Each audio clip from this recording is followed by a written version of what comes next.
Okay, in this lesson we learn how to compare logarithms with the same base, but before I do that, let me just state the general rule. If you have log a base a to m and log base a to n, okay, by comparison, okay, since they are of the same base, m is equals to n. Alright, so let us look at an example here. Okay, if we have log base 3 to x plus 1 equals to log base 3 to 4.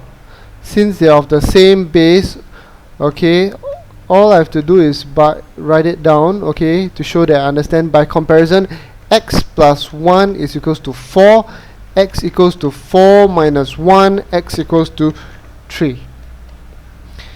Alright, so there you go.